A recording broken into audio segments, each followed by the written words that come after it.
What are the Irvine Villages? If you've been thinking about making a move to Irvine, chances are you've heard the term villages tossed around here and there.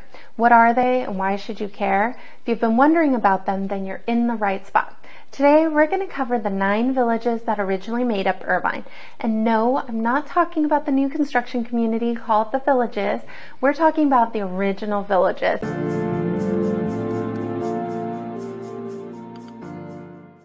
Hi, I'm Giselle and I've been a resident in Irvine here for the last 3 years or so.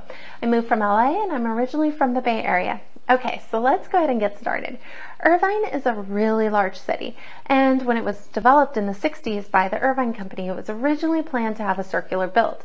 Today, it looks a little bit more like a necklace, and you have Irvine Business Complex on one end and Irvine Spectrum at the other end, making up the north and south. During the creation of Irvine, it was incredibly important that the neighborhoods developed maintained a certain appeal. After all, this was a master plan community, and that's why about 90%, if not more, of Irvine has an HOA. P.S. If you want to learn more about HOAs, just click on the link below to access another video. Anyway, when Irvine was developed, it initially started with 9 villages separated by 6-lane streets, which still exist today. These are basically districts or townships. Each of them have their own personality and style. They were built in different times, but you can consider them almost like their own little village within the city, and each has their own architectural style as well. The 9 villages are Irvine Spectrum, which is contemporary Moroccan, Northwood, Bungalow Craftsman, you have Quail Hill, that's more of that Spanish Tuscan. Then there's Turtle Rock, University Hills, University Park, and even West Park or West Irvine, which are more of that California modern or mix. And then you have Woodbridge, which is an Atlantic coast vibe. Woodbury, also Tuscan Spanish. And today there are almost 50 of these villages. Arguably, they almost all fall into one of the 9 larger ones that were mentioned above.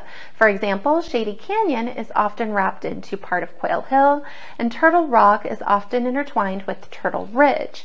Within each village, there are multiple communities, amenities, parks, and trails, etc. So when exploring Irvine, you'll want to consider what you like about where you live now and what you'd like to see in your new neighborhood. It might be something located within one of these villages.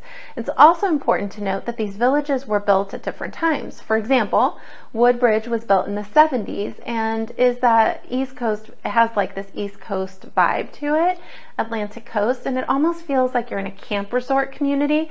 I mean, it even has 2 man-made lakes to add to that feel. This is totally night and day of a difference when you compare it to the Irvine Spectrum, which was built more recently and has a completely different vibe to it. This can be intimidating. If you haven't been here, it can seem like a lot and like a massive choice to make.